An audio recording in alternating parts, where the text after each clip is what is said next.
Well, hello, and thank you everyone who was able to make it tonight, and thank you everyone who is catching up on the video recorded version of this workshop.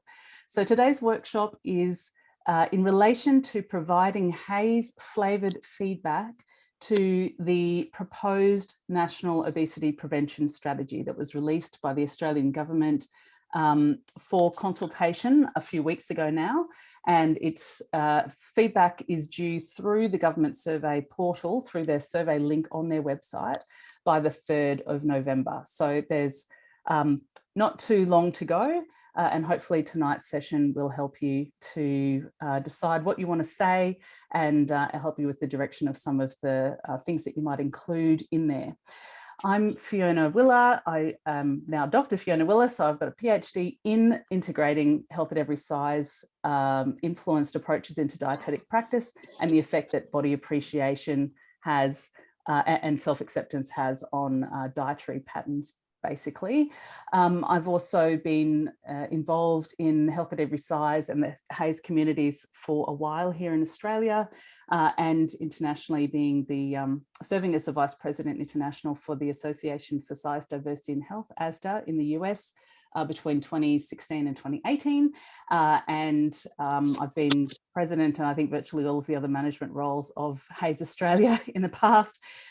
Stood down from my HAES Australia official roles in 2019 so that I could take up a board directorship at Dietitians Australia, which is the national organisation for dietitians in Australia. And I just got re-elected for another 3-year term today. So I'm super pleased that those election results are up by today, so I could talk about it. Otherwise, I would have to keep it in. So that's me. My main job at the moment is lecturing for QUT as a lecturer in nutrition and dietetics, and also professional development in HAES-based approaches and non-diet approach for health professionals. Okay, that's me. Let's get cracking. So the session tonight is going to include a really quick overview of the health at every size principles, but mostly in the context of what they mean from a public health strategy perspective, just to get your HAES hats on and your sort of public health focus hat on. And then I'll talk about the feedback survey items, so the actual questions that they ask you to answer in the feedback survey. We'll go through them in a fair bit of detail. So first I'm going to introduce what they are, the format of the survey. In the first pass through these questions, I'm going to talk about what the questions are and what sections they relate to. The second pass will actually go through the proposed strategy document with the survey questions beside us. I've got some answers that I populated in there over the last few days. Mine are from a very kind of academic and logic standpoint, but everyone can do whatever they feel into that survey. I'm not here to tell you exactly what to write. I'm here to give you some perspective. Maybe you hadn't thought about it yet, and I'm hoping other people in the discussion are able to contribute as well. So that's the second pass through, where you'll actually be able to populate some notes or answers into a Word document that I've got organised for you. And then we'll have an open discussion at the end if we have time. I hope we have time to do that. Okay, so there are some documents to grab before we go much further. So I'm just seeing where I've got these links.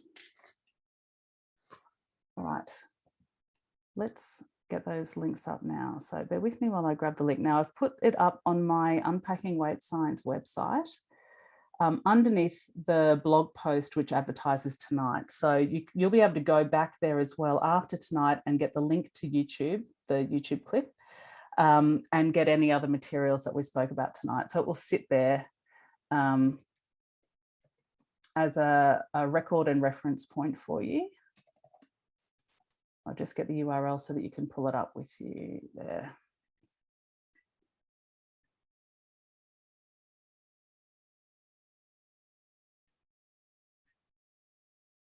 If you can't find the URL, you can just Google Unpacking Weight Science. You'll find my podcast website for that, and then just go to the Health Not Diets Digest. Okay, so everyone should be able to get that there. So if you go to that link now, that's got like the ad for the session at the top. And then it has the workshop materials at the bottom. So I'll quickly show you what that looks like so that you can find it. Apologies for my tab disaster at the top, but okay, so here it looks like that. Then down here, there's our web link for tonight. Down here, we've got the NOPS survey worksheet, the National Obesity Prevention Strategy survey worksheet. So if you click on that, that will download a Word document that has got the survey questions in there and places for you to write your notes or your answers so that you can have that beside you or on your device when you're actually filling in the survey and cut and paste it into the bits. The other document that's linked here is the summary pages. So that's essentially 3 really key pages from the policy document itself that we'll be talking about a fair bit and that we'll need to reference while we're going through the survey. And then these other links, the top one, the HAES Principles, is just a link to the ASDA page with the HAES Principles on there. It's got a bit of history at the bottom of it, and it's got those HAES Principles there if you want to reference them once I've moved on from that section in the presentation. The next link down is the whole policy, so the whole, whatever it is, 68 pages of the document you can download. That will download a PDF straight away. There's also the National Preventive Health Strategy, which is another currently draft Australian government strategy document that sits kind of above this one. I'll talk about that in a minute, but you can download that as well if you want to get a bit of, to be able to compare the two and their scope. And then that last link is a link to the page that's got the survey link on there. So it links to the government consultation page that you'll then be able to do the survey with. So when you realize it's the 2nd of November and you haven't done it yet, where's that link again? You can come back to this post and find the link. Okay, and they won't accept any other forms of feedback. So you can't send it in a Word document, can't post it in a letter. It's got to go through in an electronic form through their survey link. All right, let's get back to the.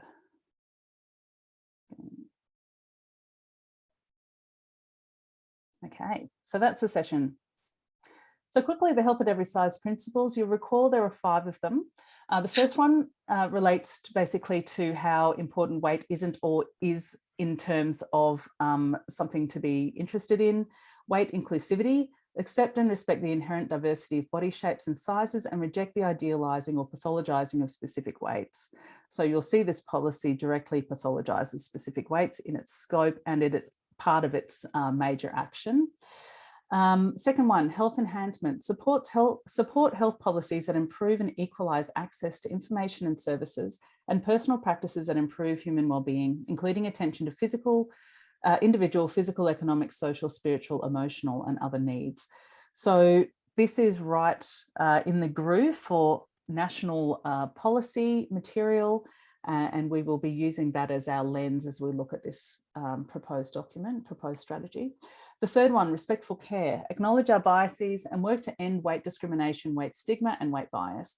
Provide information and services from an understanding that socioeconomic status, race, gender, sexual orientation, age and other identities impact weight stigma and support environments that address these inequities.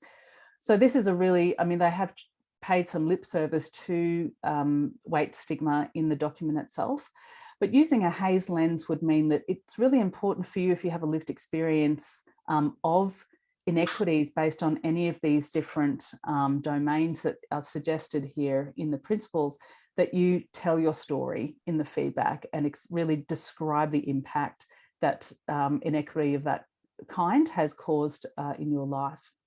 The fourth one, eating for well-being, promote flexible, individualized eating based on hunger, satiety, nutritional needs and pleasure, rather than any externally regulated eating plan focused on weight control.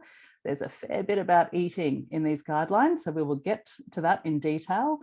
And the last one, life-enhancing movement, support physical activities that allow people of all sizes, abilities and interests to engage in enjoyable movement to the degree that they choose. Again, there's a lot in this about movement, so we'll be able to bring that lens clearly. Okay, so in terms of public health implications, still using the health at every size principles as a lens, for weight inclusivity as a summary, any size-related policy should target stigma, not body weight. I think somebody's got their mic on. If you can just check that you're muted. Oh, Natalie, it's you, baby. Okay, I'll mute you. There we go. So if there's a weight-related policy, it should really target stigma rather than weight itself. Higher body weight isn't a disease. It's not legally a disease in Australia. It is in the US. That's a decision that they've made over there. It is not here. It doesn't behave like a disease. It is not really a truly modifiable risk factor, even if there are some risk relationships there with chronic disease. And any focus on weight itself and weight control undermines a truly behavioural risk factor focus, and it shifts the responsibility from environments to individual. And we've seen this consistent pattern across time where governments are much more comfortable regulating the behaviour of humans and advising them to do things rather than actually controlling the environment to support the health and safety of the humans that live there. The second one, health enhancement. So the lowercase text here is the actual statement, but this is health policies that need to support all of these things for everyone. And where medical BMI gatekeeping exists, we need to innovate and expand so that that gatekeeping ceases. And we need to set the expectation that weight neutral treatments be offered always as standard care. Respectful care, the third principle. Again, lowercase text is what the actual health at every size principle statement is. In addition, our lens tonight includes updating anti-discrimination laws. That's particularly the state laws. That's where it's legislated here in Australia. Working with a trauma-informed lens, particularly around being a recipient of weight stigma in the wider domain and in medical encounters, and recognise weight stigma as a social and structural determinant of health. For eating for well-being, again, same statement in lowercase, and then support access to diverse and culturally safe dietary patterns that lower chronic disease risk, decrease access to or regulate dietary patterns and practices that undermine health and well-being for the population. If we can keep that lens on what will help everyone and support diversity, cultural safety, trauma-informed safety, all of that stuff will be right. And the final one, life-enhancing movement, support physical activities, so it's a normal statement, support access to diverse and culturally safe physical activity options that lower chronic disease risk, decrease access to or regulate physical activity patterns and practices that undermine health and well-being. So we need to take both a benefit lens and a risk reduction lens as well to the health and well-being of the population. Where's my cursor? Here we go. Okay, so the guiding principles that I brought to it, and of course you can choose what you like to do. This is just a workshop that allows you to think through these things and gives you an opportunity to have a period of time where you think about how your feedback might be best delivered to the government here. And they do read it, so that's good. So public health strategies should do the most good with the least amount of harm, and those harmed by any previous or current policy need to receive extra support to remediate those harms and protect from harms in the future. Harms to entities like businesses, corporations, governments, or even the reputations of those are different and far less important than harms enacted to human beings. Stigma is a result of stigmatizing policy and strategy. It's not something that's going to exist forever. And it is completely driven by how the government leads our society to set these norms. Stigma is perpetuated by ignorance and lack of intentional current cultural and social shifts in understanding. The government's got a great role that it can play in reducing weight stigma and stamping out that ignorance, both by setting a good example and by essentially gentle or otherwise punishment where there's abuse and victimization happening on the basis of body size or body appearance. And remembering that, and because in the document, they do get this roundabout quite frequently, sometimes it's right, sometimes it's topsy-turvy, talking about the relationship between higher body weight or larger body size and mental health outcomes and other things like being bullied and not having as much educational attainment or employment opportunities, where they're expecting the stigmatized person to change that stigmatized characteristic. It's essentially victim blaming if they're saying that the weight is the problem, the weight's the reason that you're not getting the job that you aspire to, when in fact it is lack of controls around that. So for example, fat kids are bullied, therefore weight loss helps kids. That's the reasoning, when actually the bullies and the conditions by which they feel entitled to bully are the problem that should be addressed here. And another example, fat people are discriminated against in employment, therefore they should lose weight if they want to succeed. But actually that's the discrimination on the basis of body appearance that's the problem, and could be mitigated with relatively small changes to existing anti-discrimination laws. So we've got to make sure that when we ask the government to do something, that we've really make sure that the logic is absolutely watertight and it's within their purview to affect. So as I mentioned before, I can't remember whether we're recording at that point or not, the main tip for tonight is, if you have a lived experience and a personal story where strategies like the ones that they're proposing in this document have influenced you or had impact on your life, tell your story. Describe the impact that that had. And I mean good, there will be some good, and I also mean bad as well. And if there is any negative impact, tell them, because there's a lot of wishful thinking in this document as well, not a lot of harm scoping that's included in there. It is a strategy document. They're usually light on harms. It's completely deficient of them. So if you have been harmed, talk about it. If you're a health professional or someone who works with people who've had lived experience, tell stories of the people that you work with. So obviously don't identify them, but talk about the impact that you've borne witness to of someone who's been affected by the kind of policies that they're proposing in this strategy. When you're given a 5-point scale to respond with, and there's a lot of them all the way through the survey, choose the most extreme choice of the direction that you're leaning to in order to amplify that attitude. So if everyone chooses, this is my PhD hat on now, if everyone chooses around the middle, like, oh yeah, oh no, and so, you know, either neither agree or disagree, or maybe, yeah, I kind of agree, choose strongly agree, because what that will do is make sure that the pattern is very strong in there, and then they need to take notice of it. If you go around the middle, it's not likely to actually, well, if everyone goes around the middle, they're not going to get a strong result that tells them either way what the sentiment of the community is. So my hot tip to try to get noticed is to choose the most extreme version of the answer, whichever way that you're leaning.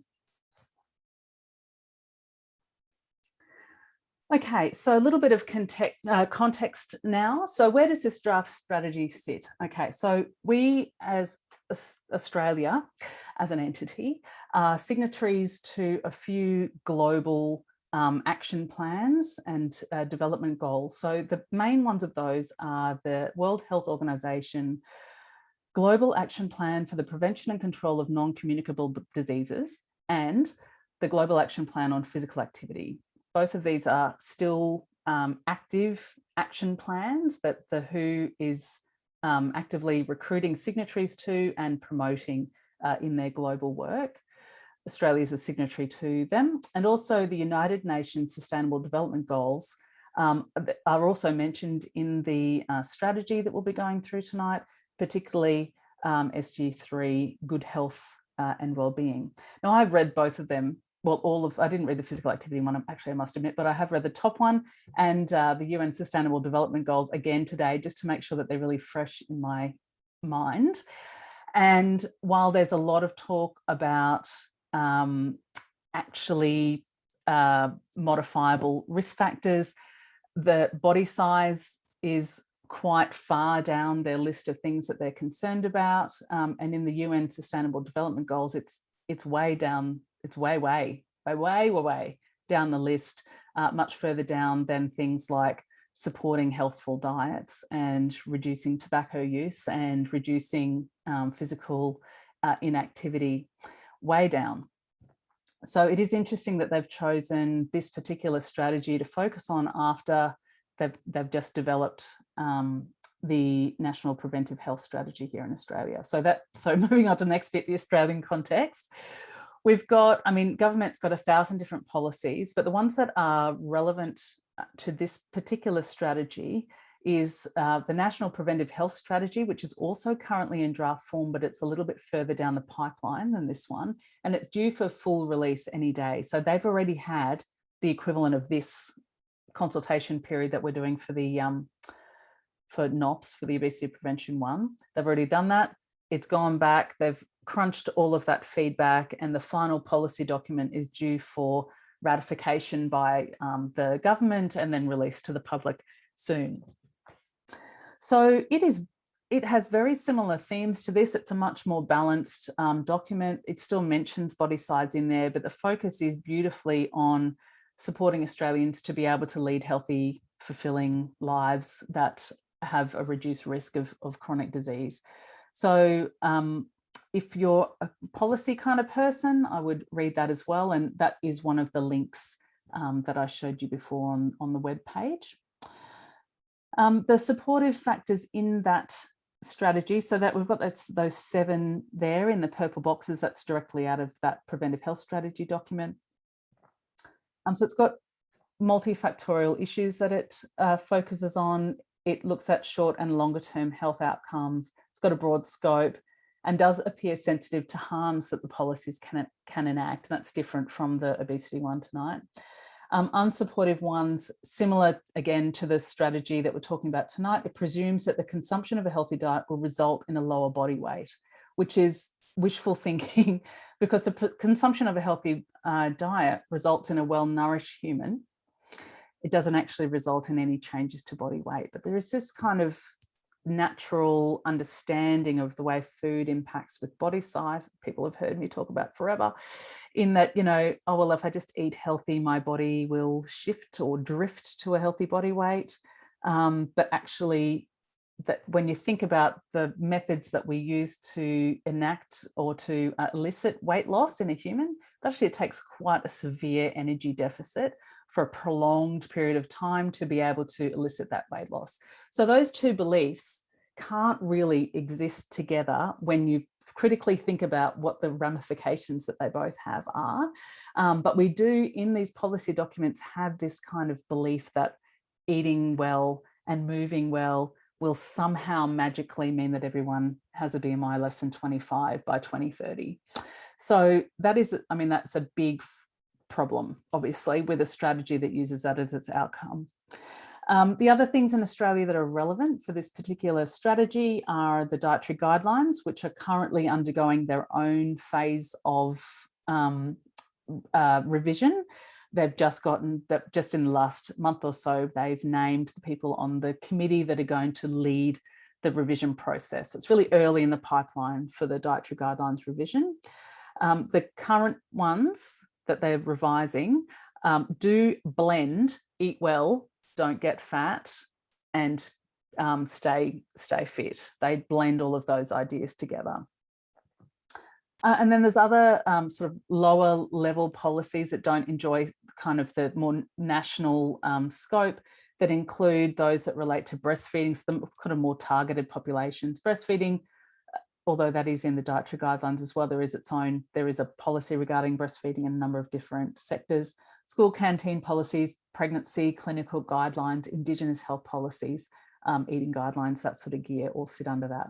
So this is the context that we're at. This proposed national obesity prevention strategy is conceptualized as a national level policy on similar footing to the National Preventive Health Strategy, which is a huge and long cited policy that relates to, you know, long-standing changes to environment, food systems, all the rest of it, to try to guarantee a high population level of good health, particularly for the aging population. So this is a very important strategy document. It will be seen that way. So it's important that our feedback is heard as well. Okay, so I'm going to just have a sip of water quickly.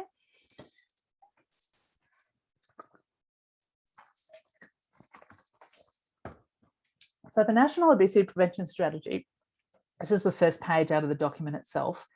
If you've got it open, have a look at it. If you don't have it open, go to the link that should be in the chat box, which I have shut down, which is not useful. Sorry, I shouldn't have, somehow my chat box got hidden and I'm just having a look. Thank you, Carolyn, for those links. So if you can see this top link here, the Advocacy Opportunity for Australians link, if you joined the session after I explained where everything was, you can go to that page, scroll down to the bottom and pull the full version of the strategy as a PDF so that you can have it open alongside you if you like. Okay, so let's look at what the reasons they have stated that this is a strategy that needs to exist in Australia. So part one says why we're taking action. The themes of the discussion that follow that in the document itself says it causes health problems, so it's a big problem. Says, well, you know, kids are fat, they turn into fat adults. We need to get them early and stop them from being fat, which is again very wishful thinking, but that is the reason they've given. Weight stigma and discrimination are widespread. Yes, that is correct. That is identified as not a good thing. So one tick. Also, high body weight apparently is really expensive to the health system. So costs taxpayers dollars, costs the economy's function in reduced productivity, and costs the community and lost quality of life, a fair amount of which would actually be mitigated if in fact larger bodied people received the care that they needed at the time. I'm just having a look at the list that's coming in. Whoa, excellent. I love these comments.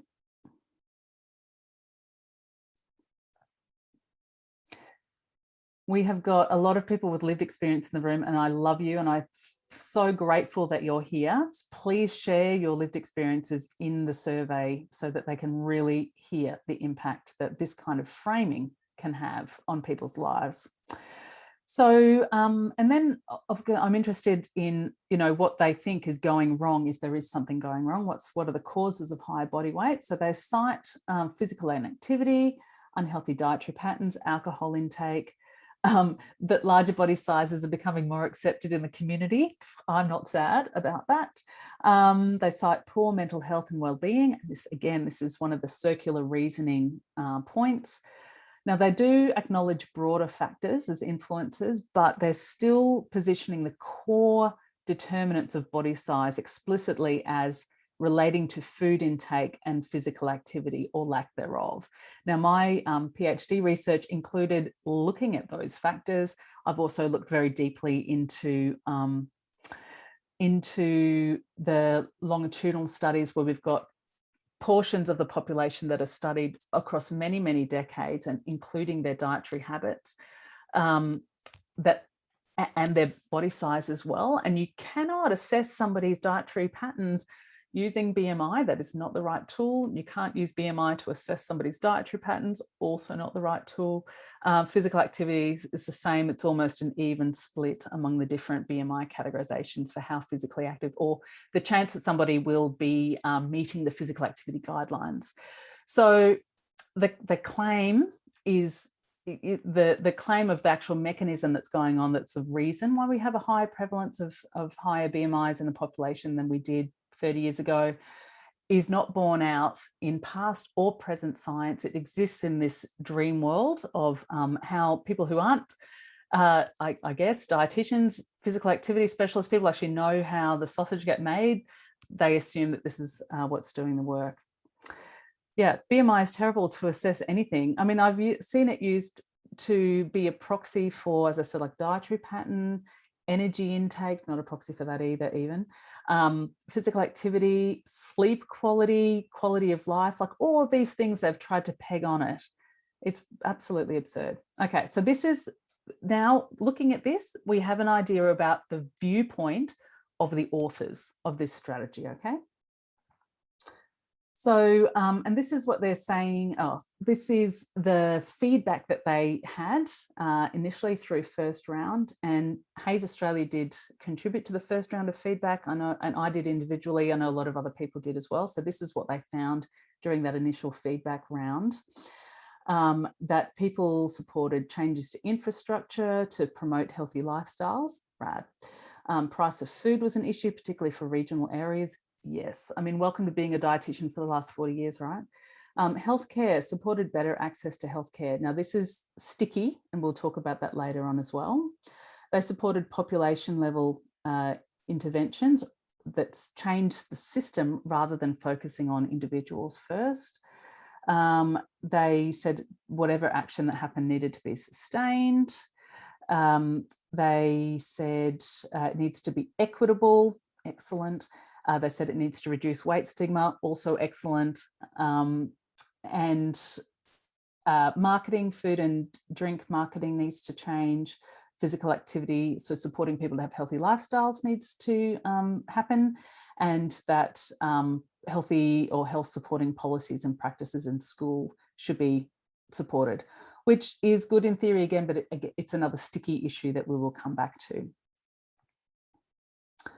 And this is basically like the one diagram to rule them all. So when we're going through the actual questionnaire in a minute, you'll see that it asks about ambitions. This is ambition 1, ambition 2, ambition 3. It asks about objectives. So these are the objectives here, around there. This is the vision statement, I think. Yes, that's the vision. It talks about enablers, so that's them here. And each of these numbered things here are the strategies. So if you don't look at any other thing while we're going through this could be a useful thing to look at. If you head quickly back to the web page where I've got the resources there, I also have, what do I call it? So it's the document underneath the summary, underneath the survey question Word doc. It's a PDF, it's called NOPS summary pages. And what I've put in there for you, again, if you can't be bothered downloading the whole thing or can't right now, it has got the 3 pages that summarize kind of all the things. So it's got the framework for action page, it's got the guiding principles page, and it's got our document that I just went through there. So you can pull that down and just have a look at the pictures if you want.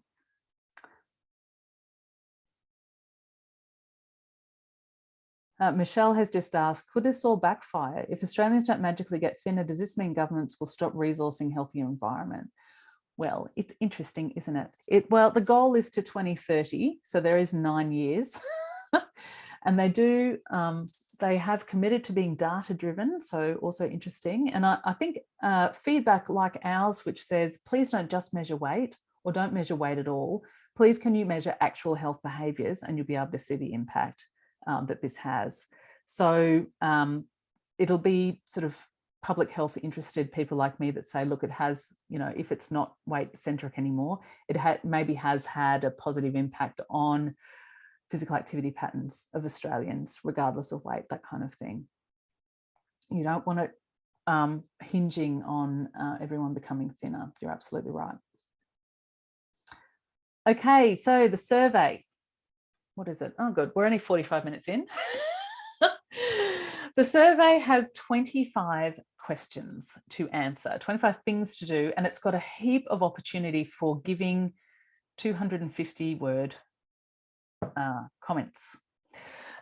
So there's a couple of questions at the front about privacy, and then some introductory things is basically your personal details. I'm going to go through what exactly those are, so there's no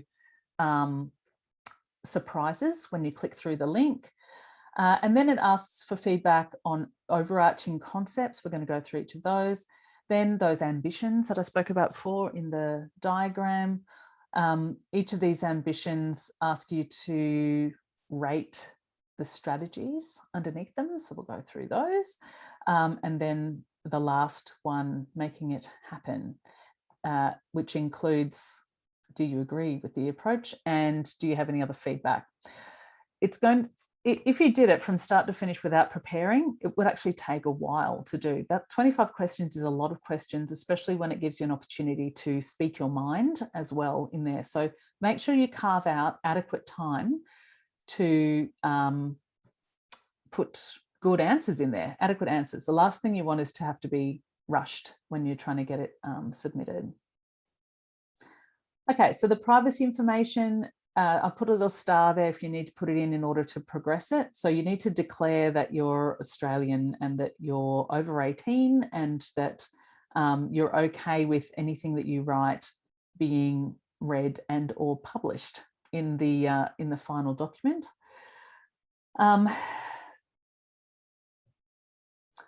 Then section 2, your name, which you don't have to put in, but you do have to put your email address in. And then name of the organisation. If you're not representing an organisation, you can put member of the community. So it says that you can do that there. Are you completing this survey on behalf of your organisation? Yes, no. So if your organisation is an organisation that has values and a mission that is aligned with feeding back its position on this statement, you might volunteer to put in one for the organisation as well, maybe, just an idea. Shouldn't let any voices go to waste. And then it asks you what sector you represent. So you can see that they're looking for a whole broad swathe of the sector as well.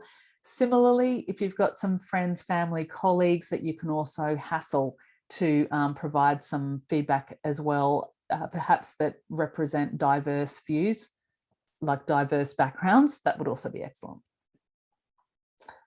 Section 3 now, getting into the actual concept. So remember, the way that the workshop tonight's going to be run is we'll talk about just quickly like what these questions are, first pass, and then second pass we're going to go through in more detail with the policy actually open in front of us, and I've got some ideas for feedback. Okay, so the overarching concepts section, that's the one with 10 questions in it. Do you agree with the overall strategy? So it gives you a scale to agree with or not agree with, or decide that that it's not relevant to you. And then you've got 250 words to explain your position. Then it asks about the title. How does the title fit the policy? And this is a great opportunity to go, it sucks. And why? Then it asks about the guiding principles, the 2 guiding principles on page 11. So we'll talk about those, equity and sustainable development. There's a lot in this document that is not terrible, I must admit. A lot of it is really like quite good vision for public health strategy over the next decade or so. Some of it is terrible, but some of it is good. So it's a mixed bag, and we need to condemn the dangerous stuff and really support the helpful stuff as well. Okay, so guiding principles I ask about. Next is the vision statement, which we will talk about. Then the targets in the strategy. So it is, I mean, this is written in public health policy ease, basically.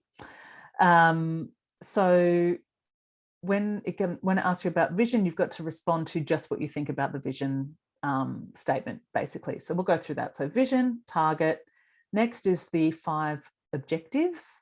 And it asks you to rate each of these. So each of these get their own little scale that you can rate your agreement or disagreement on. And then 1 text box for 250 words that you can give your feedback. Are there any objectives missing? So you can add what you like to those. The next bit is talking about ambitions. So they're the kind of broader sort of main strategy elements, I guess. You could think of it that, because the strategies hang off these 3 ambitions. So first it asks you what ambitions you agree with. This is before they've actually talked through each of the strategies in each of the ambitions. So it's a bit topsy-turvy in terms of the flow through the survey. So anyway, you get to agree or disagree with each of these statements, which as usual are so watered down it's difficult to disagree with them. But in any case, you will then get an opportunity to hammer the strategy in detail. And then they talk about enablers, which I think, are the most ridiculous parts of the entire strategy document. But anyway, so you get to give some feedback on those. So we'll go through what they say they are and talk about that. Are there any enablers missing? And then those ambitions, you asked to rate each of the strategies. So ambition 1, that all Australians live, learn, work and play in supportive and healthy environments. That would actually be fantastic. Here are the strategies that they think will reach that ambition, basically. So you rate each of these separately, and then you get one box to explain yourself or, you know, provide feedback to your selections there. And are there any strategies missing? It's another opportunity to feedback about that, about whether the strategies that they've written there are enough, or whether you've got more feedback. So you've got 2 boxes essentially you can offer feedback relating to ambition, each ambition. So that's ambition 1. It's got the most strategies of all of them. Then ambition 2, all Australians are empowered and skilled to stay as healthy as they can be. Also, that would be great. Can we have that? It's got 7 strategies. Not all of them are great. So you get, again, to rate each of the strategies on that 5-point scale, or decide that you don't want to be involved with the rating system. You get 1 text box to explain yourself for that ambition, and then you get to give them advice around anything that's missing there, which is another opportunity for you to speak your mind about that particular statement or about the strategies they've used. And then the last ambition, ambition 3, that all Australians have access to early intervention and primary health care. Now, this is, again, sticky because it's about scoping and what they mean. So we're going to get into that when we get into the actual document itself. Thank you so much, Carolyn. And Michelle and Carol are having a fantastic discussion down here in the comments. Everyone should be dipping into that as well while they're listening. So with ambition 3, we start to, instead of in fact having a prevention focus, it starts to become what looks very much like a intervention and a clinical focus. Anyway, we've got fewer strategies, only 4 that sit under ambition 3. Again, you rate each strategy. You can explain yourself or give some feedback in 1 box underneath there, and then talk about missing strategies for that ambition. So if you're going to completely hammer the ambition itself, you've got 2 boxes to do it, basically. Then in the, yes, Louise is right. She's saying these are the most angry making. Absolutely agree. So we will have time to sort of unpack those a bit later on. Yes, Lou has put a very long R into the comments box. Okay, then we've got like a summary, opportunity, essentially, that what they're going to do, this is like voting for what strategy out of all the strategies under all the ambitions, vote for the ones that you think are the most salient. Now, look at this. Which are the strategies, which are the most important strategies to address overweight and obesity? That's the questions asked. So I have ideas about strategy for answering this question, but essentially I think we just dismiss the fact that they want it for what's going to be most effective to address it, and we go with what we would like. And we put in the comments that nothing is going to be effective because you idiots, you clearly haven't actually followed the data. Okay, so that's question 24. Oh, sorry, we've got 26 questions.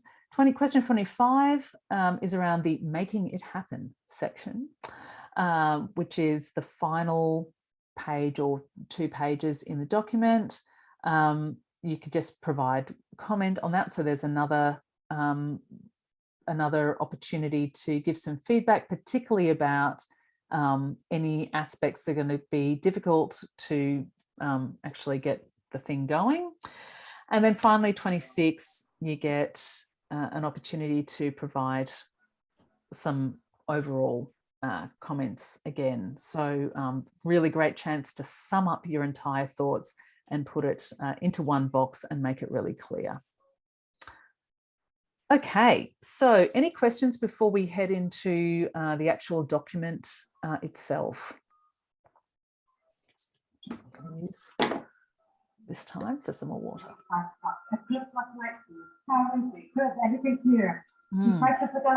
is that?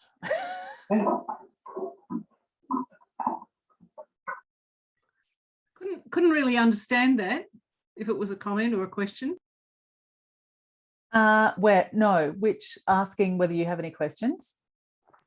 Oh no, I just thought Susan Williams was saying something, but I couldn't understand it. Maybe she was talking. I think it was, yeah, she just didn't mute herself. That was it. I heard background noise, but she's muted now. Thanks, Susan, for your musical interlude. Did anyone have any comments before we move in to it's succession? Excellent. All right. I'm going to stop this share, and so you need to have open the actual strategy document. What I'm going to do is open up my kind of answer sheet so that that's in front of your eyeballs and you can take some notes if you want there. And also, I would love you to contribute in the chat box, and I will add that to my answer sheet. Now that answer sheet, I will also post a link to it, just like the empty one is up there on the website already. Okay, let's find this document.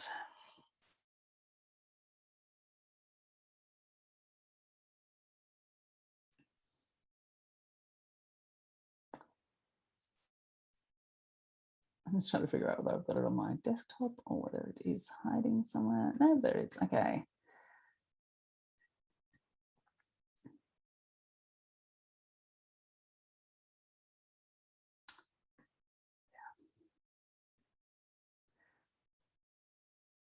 Okay, so this is the Word document that you have the opportunity to download the empty version of from the Unpacking Weight Science blog page that I mentioned at the beginning. All that's happened is that I have filled in some bits basically. So the top should look pretty familiar. Has everyone been able to access that document? If you got it open, is all your tech working, or do you need a hand? You can let me know in the comments. It'll be useful. Ready to roll? Excellent. I'm just setting my messenger chat thingy. Right, good, excellent. Okay, so what I'm going to do is just grab the policy up on my iPad so I've got the full version as well.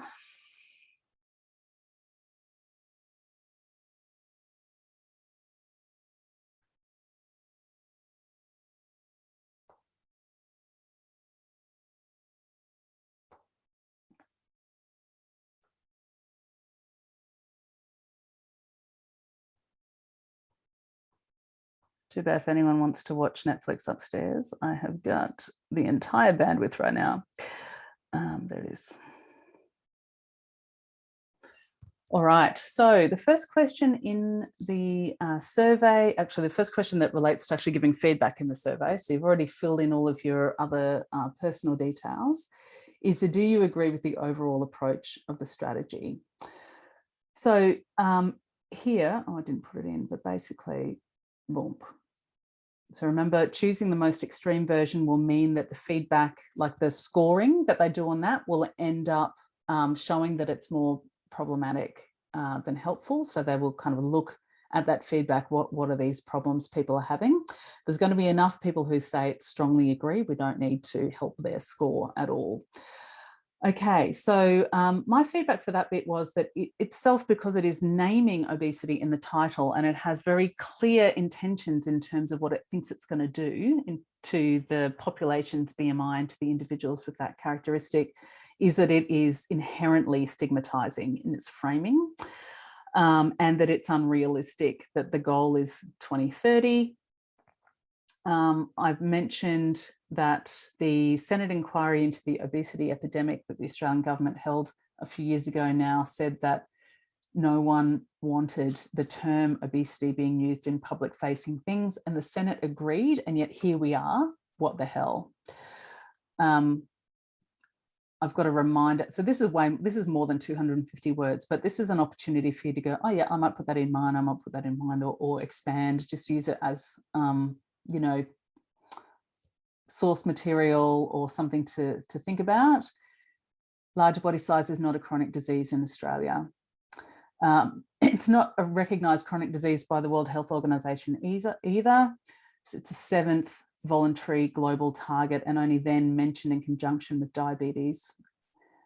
And then the United Nations Sustainable Development Goals have the 4 main non-communicable diseases named as cardiovascular disease, cancer, diabetes, and chronic respiratory diseases. And we should get the policy up, but they've got a graph there of what the risk of dying from their 4 key non-communicable diseases are. And Australia and New Zealand literally are in front, well above the global average, the leaders. So there's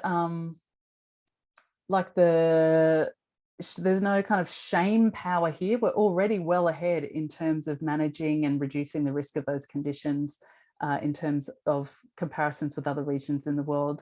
Like the actual onus is not there. The only reason they're worried about this is because they've had people that they think are influential and powerful in their ear saying that they should be worried about obesity, who themselves have been funded by Big Pharma.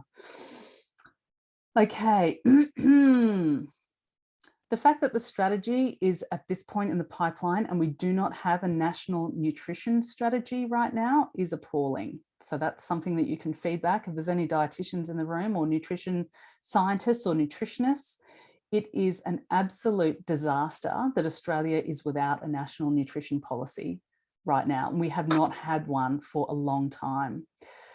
So basically, this can be put in the bin or split up, and the weight-centric bits can go in the bin, and the eating and well-being and healthy lifestyles support for everyone can stay, but as the National Preventive Health Strategy, or spun off into the National Nutrition Policy. And it might be a good time, who's doing their dishes? Not me. Might be a good time for to remind them that when you focus on weight control, when you ask people to focus on their weight, it undermines healthy behaviour development, because people then think that the weight is what they're doing it for rather than for the healthy lifestyle behaviours. Okay, the current title is National, this is now question 9. Yes, Louise, you can write whatever you like. If tits on a bull is what you prefer to write in the survey, I'm sure they'll get a lot worse than that. If they ask for public consultation, they're going to get it, and that'll include all sorts of different viewpoints. So please feel free to write whatever you like in there. The title. I am just going to disagree with the title. So yes, I've talked about the title before, but it's often not really, I mean, it's easy to criticize, and it is easy to criticize many elements in this policy, but it is, and it is more useful to those who are collating this feedback to also offer some solutions. So if you've got something that you're criticizing quite strongly about, if you've got an idea to change it, you know, if it isn't completely binnable, to change the focus of it, put that idea in there, make suggestions in those comments, so that when the people who are reviewing all the stuff write up that, then they've got some practical suggestions for the review team. Take obesity out of the topic because you're not going to achieve it. And also that the actual policy statement or the strategy really, ambitions 1 and 2 are very healthy lifestyle, health supporting lifestyle focused. Perhaps it should pivot to a lifestyle focus. So if they have to have a policy, and there's a lot of sunk cost in this document and sunk kind of human hours and effort, and yes, all of those weight-centric ones are a complete waste of everyone's time. But if we have to have a policy, pivoting from this frame to a like a national healthy lifestyles, plural, strategy may be the best of not a great lot of options. You know, if we can take out obesity and put lifestyles in there, then I think that would not be a terrible, terrible outcome if there has to be a strategy like this at all. Now, the reason I said plural was that it then leaves the expectation is that there's a number of different ways, a diverse array of ways that a healthy lifestyle might look like, might be like. You know, if we just put one singular lifestyle, then we are corralled back into Australian dietary guidelines, very narrow, very white supremacist, very colonialist food guidelines, whereas lifestyles is broader. Okay, also a reminder that, again, that it's a very select group of people who are forwarding the narrative that obesity is a disease and that it needs treatment and that we should be treating it like a disease. And that is people who are mostly funded by mostly Novo Nordisk, because they've got weight loss drugs in the pipeline and they are so huge, they can afford decades-long strategic plans that pave the way for their drugs to end up on their pharmaceutical benefit schemes around the world. So, and when you look at the people who are in our obesity or anti-obesity organisations here in Australia, they are 80% or more filled with people in positions of power who receive funding from big pharma or who are themselves like weight loss surgeons.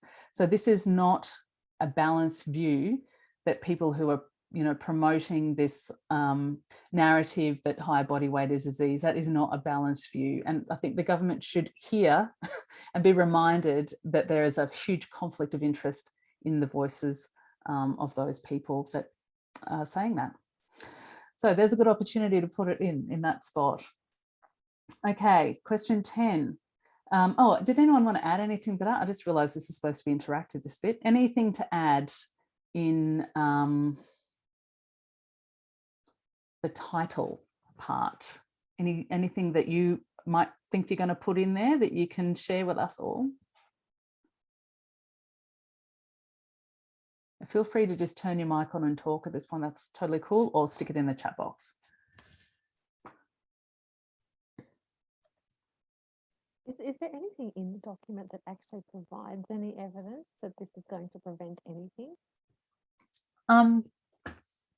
Not overly. There are the usual suspects in terms of when we get to ambition 3, when they're talking about clinical interventions, the things like, oh, but people say that their doctors don't talk to them about obesity. Everyone feels awkward. Those ones, funded by Novo Nordisk, basically. But so that's in there. They do acknowledge that lasting weight loss is unlikely. So that's in there. And yet.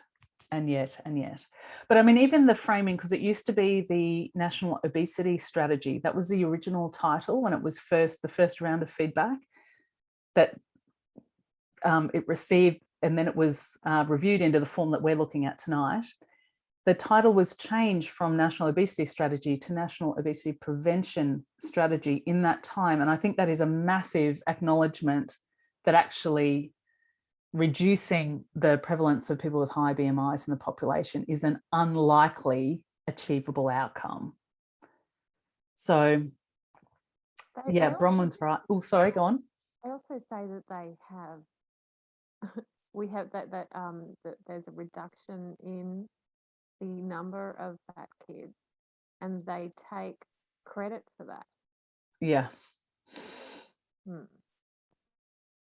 That's, I mean, that's just on brand for government to take credit for anything that happened under their watch, regardless of actually their involvement in it. So Bronwyn says the focus on prevention says nothing about how to support people who are already fat and have been for decades. And that's my major issue with ambition 3 as well, because still it's weight loss focused, and that is actually not serving the needs of most people. National Health Promotion Strategy, maybe, but the National Preventive Health Strategy is actually not bad. Yeah, So put in all of the different things that you can think of. The trouble is that you end up going, oh, well, this is actually a nutrition strategy. Oh, wait, this is a physical activity strategy. And then you go, yeah, but that's right, because you don't need to exist in this form. Louise is bringing SAS tonight, the National Prevention of Conflicts of Interest in Health Strategy. Very good. Okay, let's move on to question 10. So now we're talking about the guiding principles. So the guiding principles are equity and sustainability. And if you've got the whole document open, they're on page 11. Looks like that. They're also in the summary, the 3 pages that I put in a PDF for you there. So there's a description of equity, and it talks about unfairly experienced poor health due to circumstances and environments that are out of their control. So a lot of it is okay. It talks about Aboriginal and Torres Strait Islander peoples experiencing systemic injustices because of government policies, legislation, social structures. There's a lot of acknowledgement in the structural inequities that have been that have enacted harm on what they call priority populations. And that includes Aboriginal and Torres Strait Islanders. It includes people who live in regional and remote areas. They have not acknowledged that the way that they've treated larger bodied people is in fact using the same structural inequity driving system that they have enacted harm to these other priority populations, of which, like, often people have got multiple bits of flesh in the fight, basically. So they've got multiple identities that are experiencing those structural inequities. So in terms of the equity thing, I think that it is a good guiding principle, but it needs to be expanded to include the kind of structural, what have I got? Strategies will aim to redress interpersonal and institutional discrimination and systemic barriers that have created community distrust and subsequent health inequity in the larger bodied community itself. So it needs to expand their lens of equity in that section. The second one, sustainable development, cannot define success on the basis of weight trends. And, you know, they're talking about that sustainable development encompasses the social equity frame point as well as environmental protection and economic growth. Great, but not if economic growth occurs due to expansion of the weight loss industry. Absolutely not, because that is not actually going to help health and well-being of the population to put stuff like that in there. Question 11, the strategy includes a high-level vision outlined on page 12 of the draft. Now the vision, you've just got the summary pages, it is page 12. It's page 12 in the whole document, and it's also the first page in that 3 pages that I gave you. Now this has got most of the stuff that the survey asks about, actually. So vision, the vision statement is, for an Australia that encourages and enables healthy weight and healthy living for all. So do you agree with the vision? Well, I do agree with healthy living for all. That sounds excellent, but healthy weight sucks. So you can choose no fat kids, no fat grown-ups, apparently, no fat people, because that's something that human populations have ever had, not. So my brain spew here is you need to hammer them on that term healthy weight, because they do define it later in the glossary, not as someone's healthiest weight, which some documents have kind of shifted to, but literally humans with a BMI of between 18.5 and 24.9 is how they've defined healthy weight in this document. So hammer them on that being part of the vision and being an unacceptable part of the vision when so much of the strategy is around lifestyle instead. Remind them weight can't define health, and health is not defined by weight.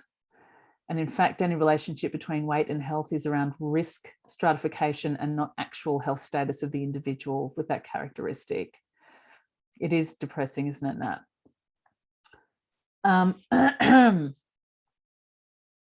The healthy living for all is much more of a directive vision and reminds the those who are following the vision of the strategy that in fact environments are an important factor on here. As soon as you put healthy weight down there, that again shifts the onus from environmental and strategic kind of supportive environments.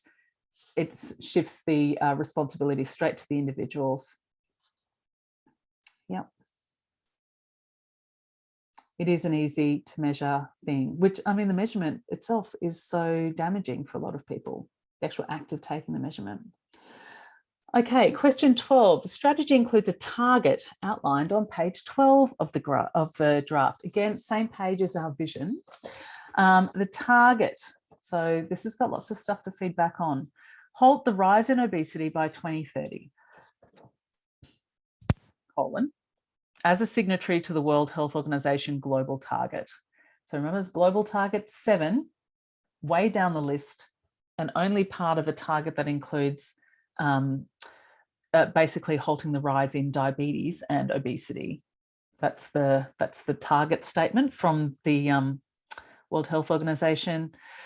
Now 2030 is interesting. It's just because they've got funding for this strategy till then. That was the scope of it. And also interesting that there hasn't actually been any increase in the prevalence of higher BMI in Australia for like 7 or 8 years, something like that. And the trends of increasing weight status of kids and teens has also flattened off 10 years ago. So interesting. So in terms of the feedback, you can actually say, look, this is not really consistent with that global target or action plan goal, because it doesn't really seem that important when you read those documents. In the WHO Global Action Plan, they state the 4 main shared risk factors, in fact, are tobacco use, unhealthy diet, physical inactivity, and harmful use of alcohol. It seems that, yes, Susan, you're right, prevent something that isn't increasing within a period that they're funded for. Those 4 main shared risk factors, to me, it seems like they think targeting higher body weight is going to collect at least 3 of the 4 of them. I think that's, they're trying to serve all of these kind of different masters by pointing the finger at large body people, basically. But we should remind them that, in fact, the risk factors are these, according to the World Health Organization. And that body weight doesn't measure any of those things. So no, target sucks. Come up with another target. Question 13, the strategy includes 5 objectives outlined on page 12 of the draft. Do you agree with the objectives? Okay, so with the objectives, these are the least well explained things in the document itself. So if you go to the long version of the document, it goes from this, like the framework page that we've just been looking at, page 12, goes straight from those, where you've got the objectives 1 to 5 listed there, straight into the ambitions. So there's nowhere where these objectives are expanded. All we have for these objectives are those statements that they've got there. So they've not clarified or defined in any further way what they mean. It's just those statements for the objectives, I mean. Right, so the objectives are more supportive and healthy environments, more people eating healthy food and drinks, more people being physically active, more resilient systems, people and communities, more accessible and quality support for people. Okay, so as broad objectives, they sound great. When you get down into the weeds, when we get into the ambitions and how they've tried to actually, support all this, that's when some of it becomes much more iffy, basically. So in the comments box, I suggest that you say that, like, these objectives are very difficult to argue against. because there's not enough detail. And they're great for a whole of community approach, but they're not specific to the needs of people with a higher body weight now. So the entire strategy needs to pivot. If you're going to talk about lifestyle and all these wonderful objectives, this is not the strategy for that, or you need to make this strategy the strategy for that. Because when it's stigmatized reasoning when all of these things are only being done for the purpose of weight control. It's extremely offensive, basically, not evidence-based, not data-driven. But in themselves, these objectives are okay. Are there any objectives missing? Yes, there's an explanation of the objectives that are missing. Yes, a bit of an expansion on that, basically. So provide some comments in there. All right, we're about to get into the strategies. Does anyone have anything they want to say before we head into the kind of chewier stuff, getting into the weeds from here on? Comments, you can put it in the chat box, that's fine, or turn your mic on.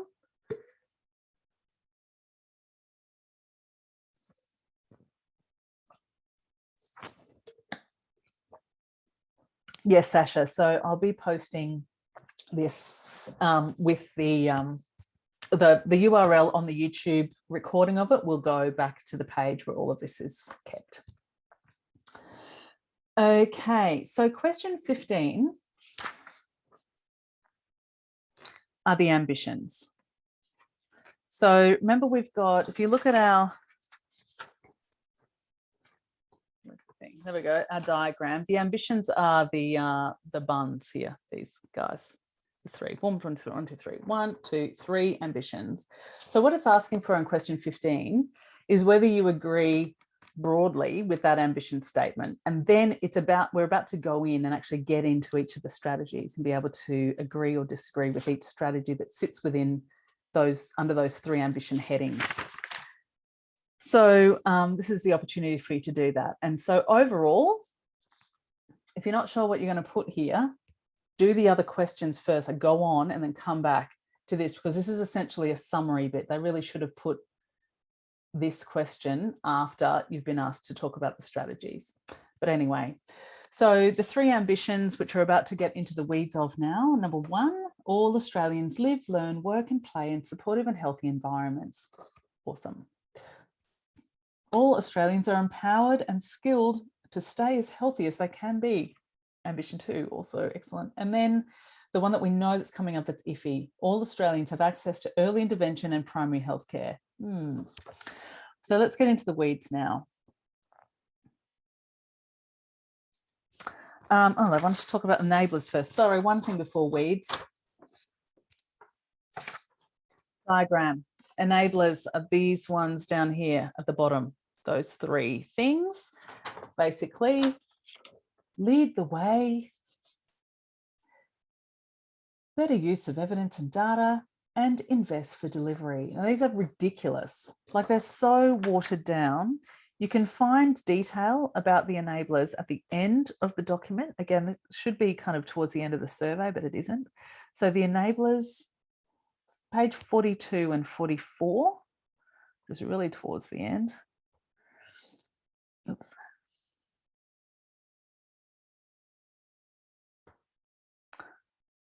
So the lead the way basically just calls for strong national leadership that involves whole of government, cross-sector, multi-stakeholder actions. I mean, if you've read any policy document at a national level, this is what's in there. There's nothing new here.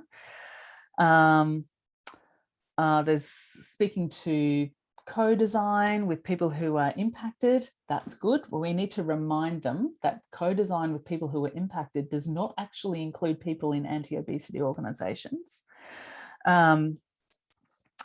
Participatory approach. Who's that? Is that somebody who wants to say something? Sorry, that was just me with an R. What they're doing. No worries. Yes. And so they also have some enabler statements here as well. So page 42, and I've responded to them in the comments down here. Again, it's mixed. So enabler 1.1 so this is for just the 1 point things. Enabler 1 is the this one here, the first one, lead the way. So 1.1 statement is consider and act on opportunities to drive a collaborative approach for obesity prevention, aligning with national prevention accountability mechanisms emerging from national policy reforms. I think that just means make it consistent. It sucks, it's stigmatizing. Enabler 1.2, build and sustain collective commitment to strong and relevant multi-sector obesity prevention and health equity efforts. No, stigmatizing. Enabler 1.3, foster inclusive participatory processes at all levels, including organizational governance, so a diversity of people, circumstances, experience, and insights inform and co-develop actions. Excellent. Leave that in. It is, but the reminder that they are not everything is important. So Lou's just said that co-design stuff is the Obesity Collective, which is basically the old Obesity Australia, which is all filled with their governance structure. So their board and their expert advisory board are mostly filled with people who are medical doctors and researchers who've received funding from Novo Nordisk, essentially. So Novo Nordisk doesn't any longer directly fund that organisation. What they do is pay for events, pay for educational materials, and funds the research of people in positions of power in there by design. Okay, enabler 1.4, create genuine partnerships where people and the community lead, co-develop and deliver responsive solutions that embed the right to self-determination and autonomy. Excellent. So 1.4 is also good. Reminder that 1.1 and 1.2, not good. Then enabler 2, better use of evidence and data. So the second here, so it's got a number of enabler statements to it as well. So better use of evidence and data. Enabler 2.1, invest in and build national coordination capacity for sustained data collection, shared data systems, and regular population monitoring and surveillance. No. That says we need to measure everyone all the time to figure out what's going on with them. That is a big issue. Thank you, Carolyn, for Beyond Sticky Notes.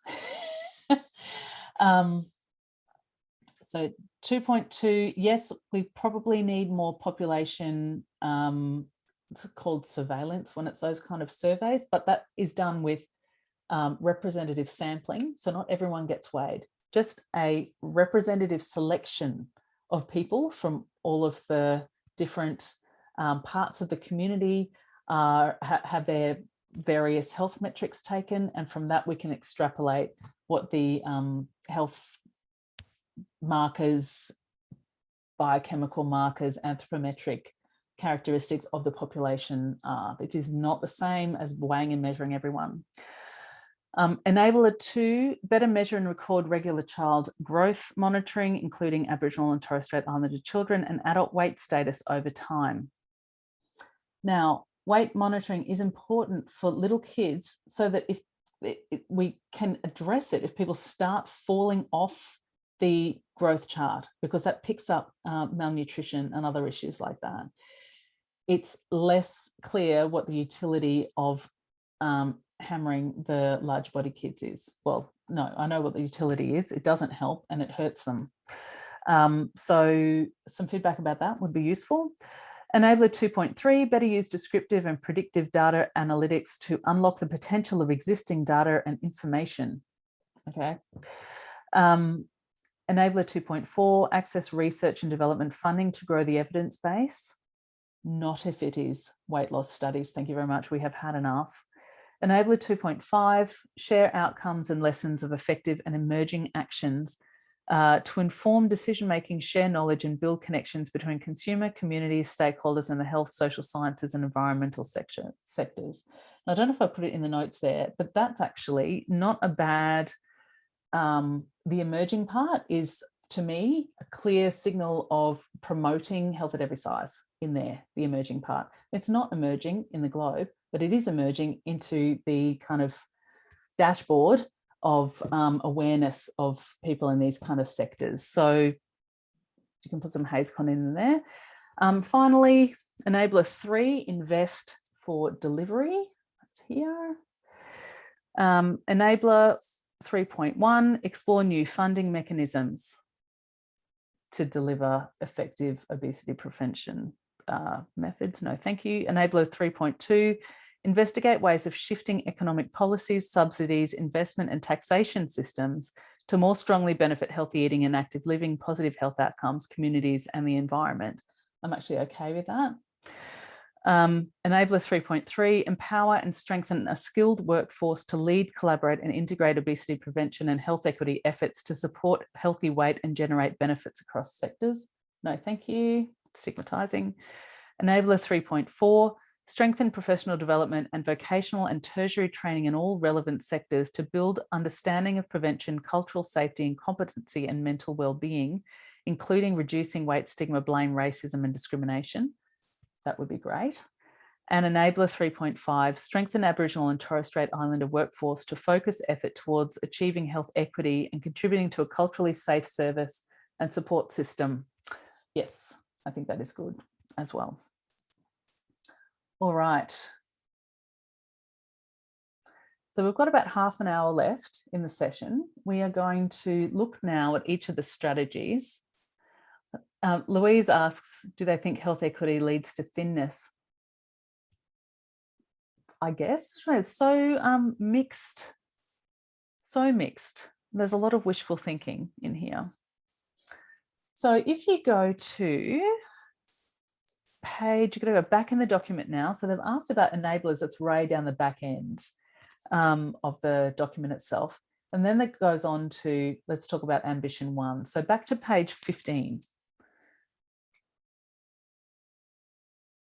What I will not have time to do is read each of these strategies out, but all of the strategies listed, here we go, page 16, they start. All of the, yes, Natalie, that's fine. It will be, if you come back to the page, you've downloaded the Word document with the questionnaire in it and this stuff, I will be putting the link to the YouTube recording on there. Night. It's late. I know it's 10 o'clock down there. Okay, so now what I would what I would encourage you to do is get the full page, the full policy document. And as you're deciding whether you strongly agree or strongly disagree with these strategies, that you read their explanation of what they mean by that. So this is the strategy statement here. So strategy 1.1, build a healthier and more resilient food system. Sounds great. What do they mean? So you can go to the actual document and there's a few paragraphs there of what they mean by that and some examples of actions. So that, but remember, this is the most, we've got the most strategies to respond on, and then we get one little box that we can give written feedback about. So make sure that you've decided what you want to, where you want to indicate here. No worries, Fee, thanks so much. See you. And have a look through each of those. Decide what's most important to you to provide that extra written feedback down the bottom, and then have your say down there.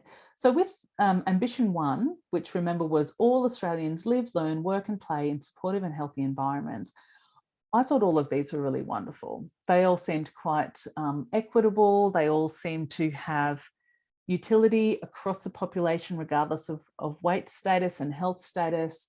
You know, there's a good argument on the basis of dental health that we reduce sugar sweetened beverages availability in the community. There are good public health nutrition arguments here that don't have anything to do with weight. And so my proclivity was to agree with all of those. You may be different. Please vote with what you think, obviously. But as you do it, make sure that you read the larger document and see what they actually mean by that. And then in the box, you can respond to, you know, give them feedback that you think is most important. So sustainability features, healthier food and drink options for everyone, basically. So have a good I don't have much negative feedback for that. Did anyone find any issues with ambition 1? Those of you who've read the policy statement? I'm okay with most of it.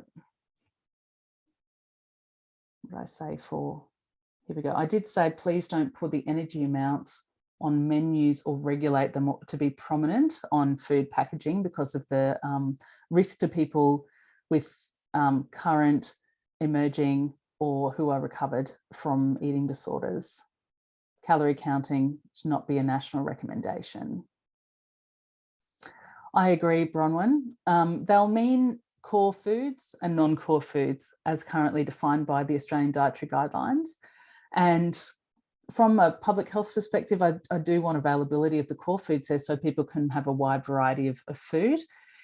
We're also a capitalist nation. There's always going to be those other foods available. So I'm not too worried about the kind of impact on availability of those foods. What we know are missing from more disadvantaged in more disadvantaged regions are that they actually don't have access to fruit, veggies and other foods that do provide a broad amount of nutrition for a body to be able to function properly. So this kind of makes sure that the focus is on food.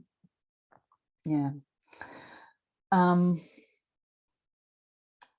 Oh, and then I said, don't support weight loss challenges in workplaces. So one of the strategies does talk about workplace actions to support something.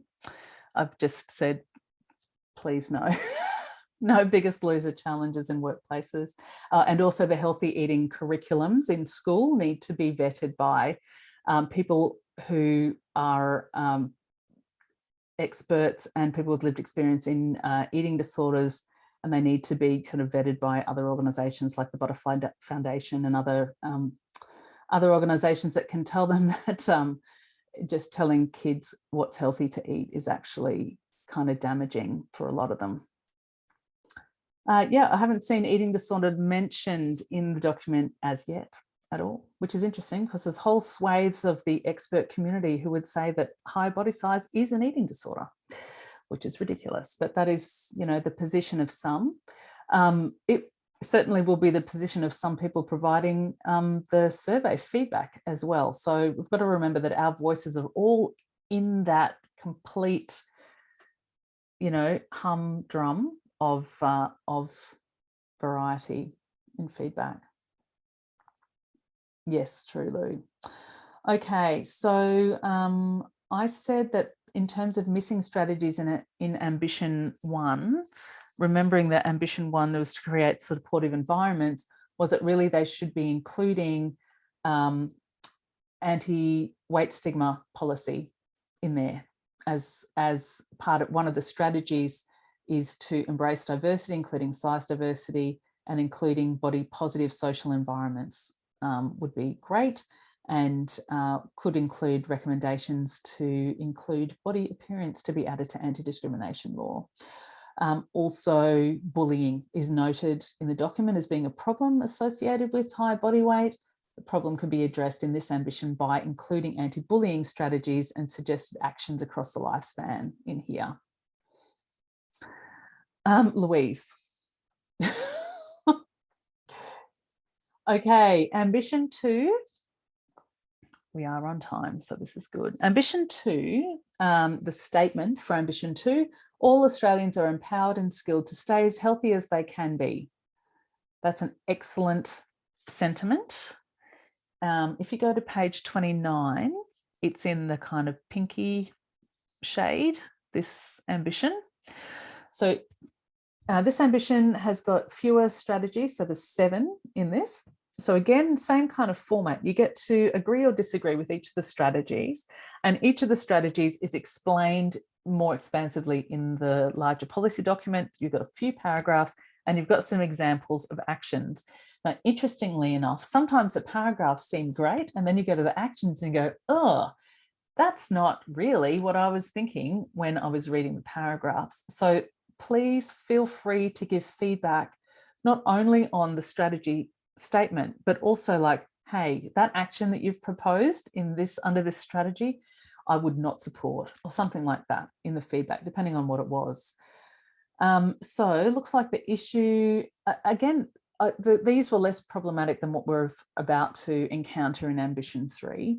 But there are things like increasing food literacy, which is a fantastic goal, nothing to do with body size, FYI. But as in itself, as a something that the government might support, I think it's kind of fine. So have a look through each of these strategies. Now this strategy 2.3, I found problematic because it is the, I don't know if you have heard, the first 1,000 days of life initiative. Basically, I'll read the statement because it's terrible. Sorry, everyone. Pathways to overweight and obesity can start even before birth, so intervening early is important in preventing intergenerational obesity. The rest goes on in a similar fashion. So that strategy needs some fairly strong feedback from a HAES perspective, in that it's entirely stigmatizing, completely unexplored whether intervening at any of those time points actually has an impact on the long-term outcome of the people, like the adults or the offspring of those adults who are kind of targeted. So please give your very honest feedback about strategy 2.3 where you're able to in this bottom box here. Now with the idea of, you know, really showing them what isn't appropriate and what is appropriate, I've used this box to say, look, the This Girl Can campaign is pretty great. The toxic fat campaign is pretty awful. And that is really, you know, to compare approaches that they might take under this ambition. And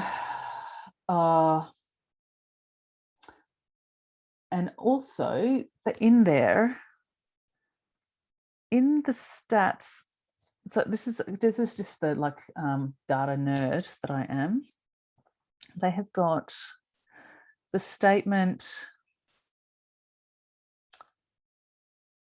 where is it?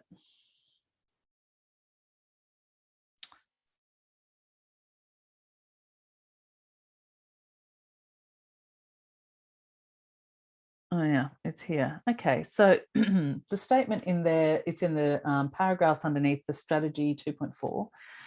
One of the biggest shifts in excess weight gain occurs in the transition to adulthood, with an increase in overweight and obesity from 25% of children aged 5 to 17 years to 50% of young adults aged 18 to 24 years.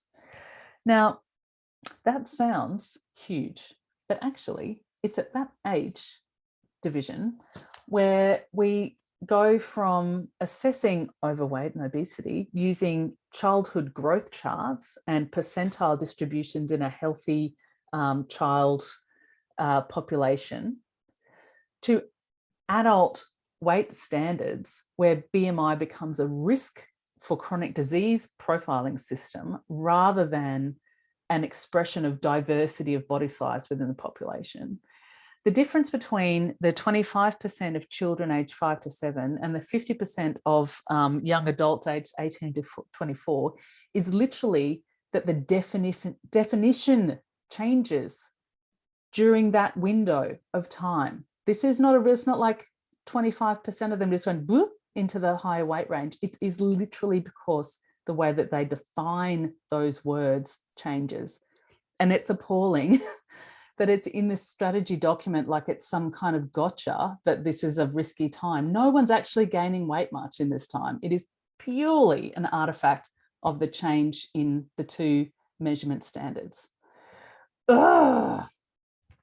Yep. Okay. So provide feedback there. Now, some of these are okay. Enhancing living, supporting healthy food intake. A lot of them are just restated from Ambition 1. So read through them carefully, give feedback where you think is important. Thank you, Louise, for bringing the sass again. And also I found it quite offensive that they were assuming that a higher body weight meant deficits in knowledge or skills or confidence in healthy lifestyle factors as well. That's kind of gross. So just give them feedback on how stigmatizing the framing is as well as a strategy.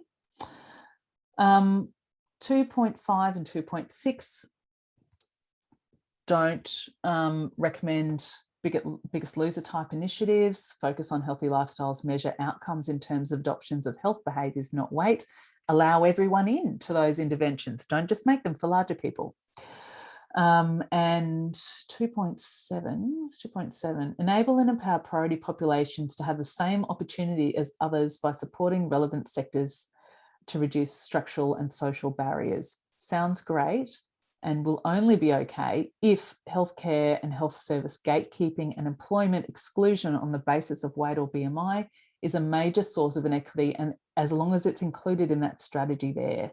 So example actions could be to revise anti-discrimination law again, and employment law to disavow discrimination on the basis of weight.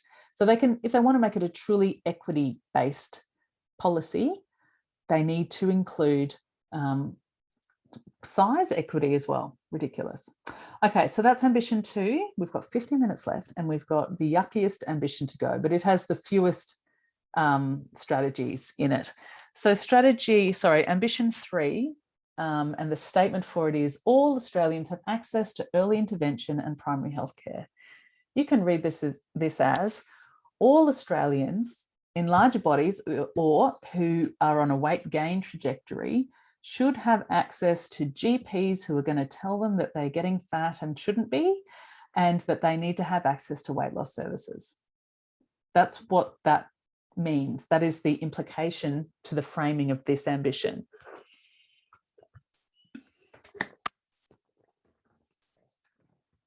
So if you have a look at the section, it's in the orangey colour. So this reads like a paper written by people who've received a lot of money from Novo Nordisk.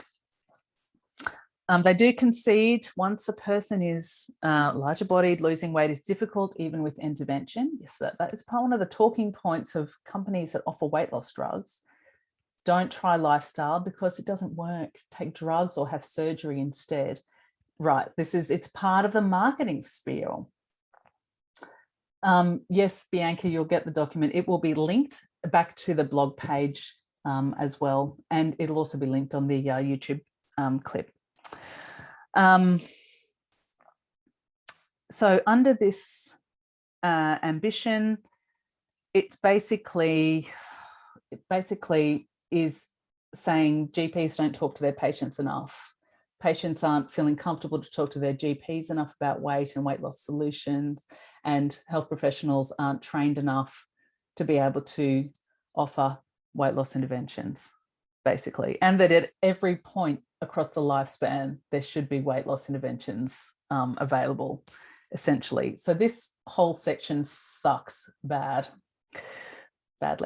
Sorry. Okay, so if you have a look at strategy 3.1, enable access to primary healthcare and community-based practitioners and services in the community and at home.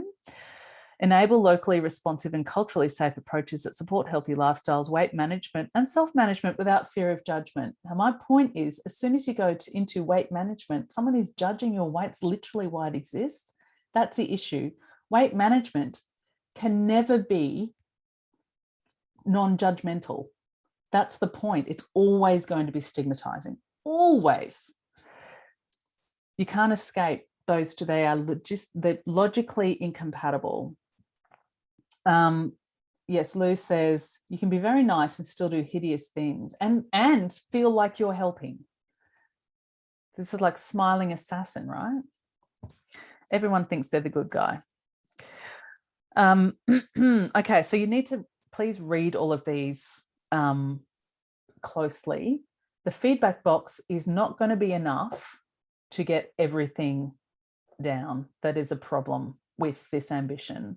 So my suggestion is read each of the strategies, all 4 of them, and really target what you think is the worst from your perspective.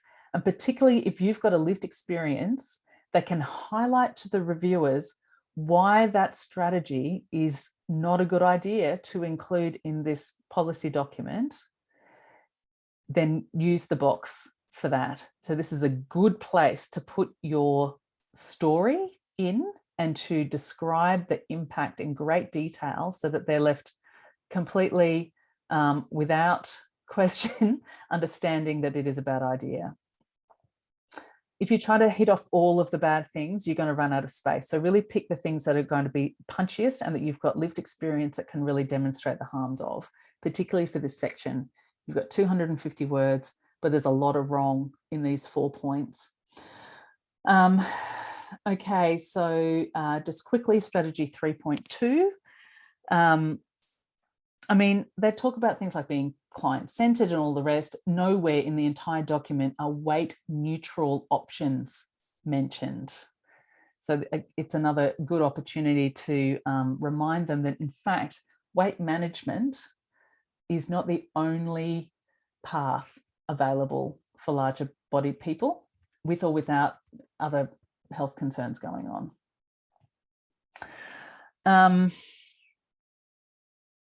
Strategy 3.2, I've got so much feedback here, but basically this talks to screening and identification of an early intervention, again, for like kids and adults. It's so much of it is gross. And here we have the even modest weight loss, 5 to 10% in adults can achieve many health benefits. Well, if it can, then it's not actually the weight, is it? Have a look through these. The third one that I've said is okay, support health, social and other care services to enable positive discussions about weight. Now, that is not too bad, but again, it needs some extra feedback to clarify, because we do want positive discussions about body size. And we want people to talk about weight stigma and the impact that weight stigma has, but we don't want to leave them with the conclusion that, oh, well, the solution is weight loss for everyone, because that's not going to happen. And then the last one, strengthen confidence and competence of primary healthcare workforce to prioritise the prevention of obesity. And then in here, they've got while preventing weight stigma. So that's actually impossible. But anyway, so read the detail here, decide what gets you hottest under the collar and talk to that in your 250 words. Some ideas, and I've gone on a bit. No, all weight management programs are ineffective and stigmatizing. Pivot to healthy lifestyle programs if people want to access that, and make them available for every single human in the community. Actually use the term health at every size intervention in your comments. If you're suggesting an alternative, use that in there. There are obviously other weight neutral health focused models. Health at every size now, I think, has probably got the level of brand awareness where people will recognize it if they've ever read it before. And so it's probably the most straightforward way to label what kind of intervention you would be after that doesn't focus on weight. Thank you, Bianca. We'll be using intellectually dishonest. Good. And I've said that this whole ambition 3 is essentially a clinical guideline recommending a weight loss intervention, and a national strategy of a health prevention type is not an appropriate place to put that. It's costly, ineffective, further stigmatizing. This is not the first time that most of those people have received weight loss advice. It's ridiculous to think that this would have any other outcome than previous clinical guidelines have. The call for more conversations about weight loss options in primary care, that's the Action 10 study, which is funded by Novo Nordisk, basically promoting that when their weight loss drug comes, that GPs talk to their clients about it. It's not representing a balanced view. Severe and serious conflicts of interest are abound in that paper. Every Australian should be offered support with understanding and achieving a healthy lifestyle that's right for them at the stage of their life course, if they so desire. But because lifestyle can't be assessed using BMI or weight, the offer of service should not be limited to those only with a higher BMI. Weight loss is not feasible in the long term or achievable. that piece. To achieve 5 to 10% of weight loss, a severe and prolonged energy restriction is required with very high treatment burden. It's an unethical expectation, particularly for a public health strategy. And well, thank you, Lou. If you want to put the link to the abstract where it's sitting there, that would be great. Stick it into the chat box, please. People can grab it. I've got a lot here. You can read through it. And that there's no discussion about weight's complete without including issues of body image, disordered eating, previous weight loss attempts, eating disorder screening, weight stigma. Weight's not a lifestyle measure, and is harmful when it's suggested. Are there any strategies missing? Yes, size accepting, health focused, weight neutral approaches like health at every size and the RACGP's suggestion of a health gain, not weight loss approach should be offered to those who are not interested in weight management efforts or for whom weight loss is contraindicated, like a whole heap of people in the population. And then question 24, what do you think are the 5 most important strategies? So I have picked my favorite 5. You can pick your favorite 5, but you can guess what kind of things that I like, things that serve everyone and aren't stigmatizing as much. Explain, you've got another 250 words to explain the selection. So you could put more of your tirade that is held over from ambition 3 into there. And finally, we've got the last 2 questions. Part 25 asks about the making it happen. So that is literally the last 2 pages of the document before they get into the like the glossary and stuff. The making it happen part talks about flexible implementation, ensuring accountability and monitoring progress. So again, have a read through that. There's only a page and a half of it. And I've talked here about the issue of being swayed by food industry to want to offload responsibility onto individuals making individual choices and having freedom of choice, and also the vested interests of people who are telling them that not enough conversations about weight are going on in GP clinics, and that is 100% being led by the Obesity Collective and Charles Perkins, who are also, you know, it's the same humans. And University of Sydney's got a lot of people who've got a lot of funding from Novo Nordisk in it. They all position themselves as experts in obesity. They all hold this one viewpoint that obesity should be recognised as a disease, and that intervention is the only relevant option for larger body people. And then 26, any additional comments? So you can stick your knife in. Anything that you haven't been able to stick in so far into the comments boxes. To their credit, they've given you a fair amount of words to be able to provide your feedback. And I think this additional comments, the last one, should really centre the health optimization options for larger body people that don't involve weight loss. Like, hello, you're saying the only thing is weight loss. That's not actually it. We've got a situation where larger body people are unable to access the things that they need to enhance their health, like knee replacements, like hip replacements, like organ transplants, like, oh my God, 1,000 things where there are severe deficits in skills, training, equipment, and appetite for providing adequate health services to that vulnerable population. So that at the end is a really good place to put that.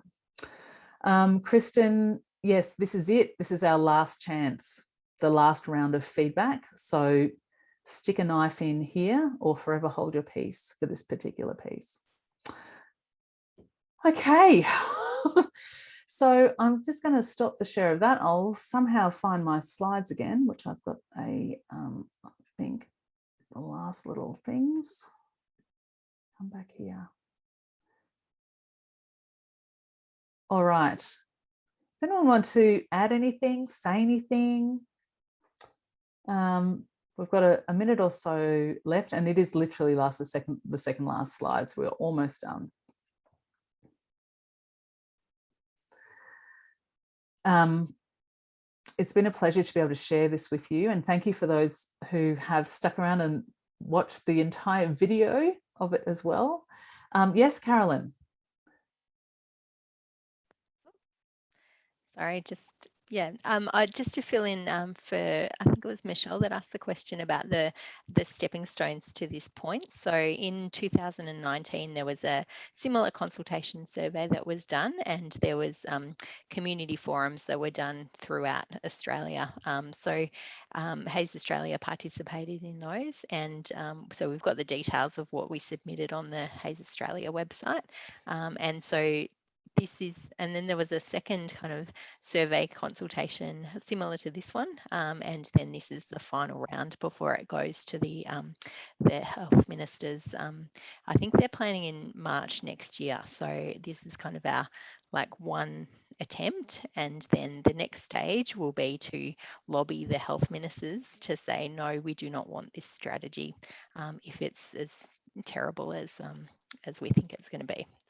And so to that end, do keep your responses. So have them recorded somewhere, keep them in that Word document and just cut and paste it into the electronic survey. So when we're in that consultation phase or the feedback phase to lobby the government with what to do with the damn thing, if it, ends up going out still terribly, you've got that as a resource.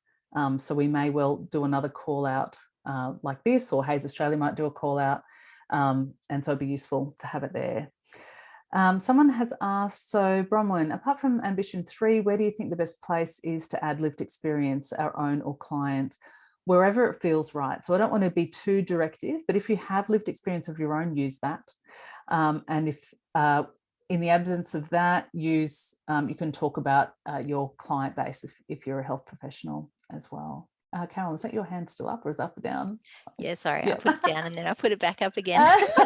So Naomi Fitzpatrick, I don't know if she's still on the call, but she's developing a policy paper to use for advocacy. And so that's going to be looking at kind of what weight inclusive policy looks like. And so we've been talking about doing a co-design workshop to get people in a room together like we have tonight to talk about what that would look like. So when you go to the GP or when you go to any other health professional, or what you want to see in public health policies, so social media campaigns and all of that sort of thing. So look out for information kind of about the details of that workshop, which will be coming up sometime during Naomi's placement. Excellent. And in the meantime, someone has asked about a way to connect with each other. So if everybody likes the HAES Australia page, that is a way that will be, that's a central information getting out kind of way. If you're on Facebook, you can use that. You can join HAES Australia as well. If you're not signed up to my Health Not Diets Digest newsletter list, then you can do that. You just go to unpackingweightscience.com and there's a light box there. You can add that so that you don't have to pay to sign up with that. That's a free newsletter as well. So all of those channels will be used to advertise this kind of event in the future as well. But joining HAES Australia would be great if you're passionate about this, either as a general member or a professional member if you use it in practice, if you're a health professional. Thank you everyone for your kind words. As I said at the top of the session, it was fairly rage generated because I saw what other groups were doing and I felt really passionately that we needed to lift up the voices of others and try to get everyone involved. So I'm so glad that you came. I'm so glad that you've listened if you're listening on the video. And yes, please stay in touch and please get involved and please get your surveys in by the 3rd of November 2021. So I'm going to stop the recording now. Thank you, everyone. I'll stop the share and the record.